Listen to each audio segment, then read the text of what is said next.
Okay, hear me out. We've all seen the overpowered builds in Elden Ring by now, and in case you're living under a rock, I'm talking about Moonveil, I'm talking about Rivers of Blood, the Death's Poker, and so on and so forth. But what if I told you that there's a build out there that not only kills your enemies, but also slowly kills you in the process?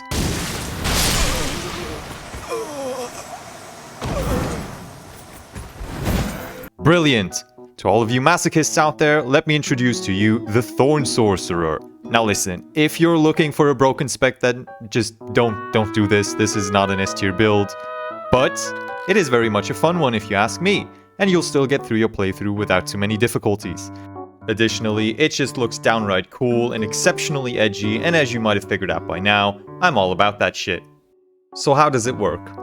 Thorn Magic is based on faith and saps you of your health bar whenever you use it, and in order to counteract using your life as a power source, you'll need a bit of health regen.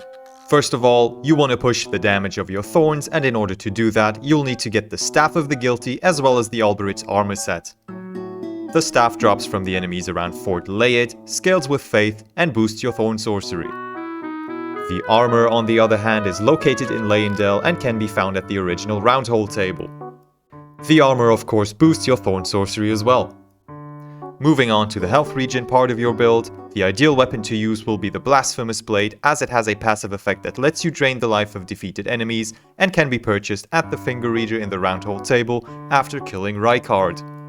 Next in line are the talismans, and the most useful for this build in order to further push health regen and damage would be the Blessed Dew Talisman, the Radagon Icon, the Taker's Cameo, and the Graven Mask Talisman.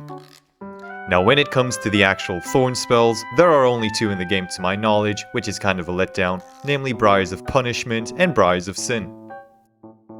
The former is used for single target and the latter for area of effect damage. Last but not least, your stats should be a mix of faith, strength, and dexterity, as those are the attributes that your weapon and staff scale with the most. Now, as you can see, the damage of the thorns is just not what it is supposed to be, and to be fair, you'd probably be better off just using the weapon skill of your sword. But it looks awesome nonetheless, and if you're like me, you'll still get a kick out of playing this spec. Alright guys, thank you very much for watching. If you found this video helpful, please consider leaving a like and a sub, and have fun with your useless but cool looking thorns.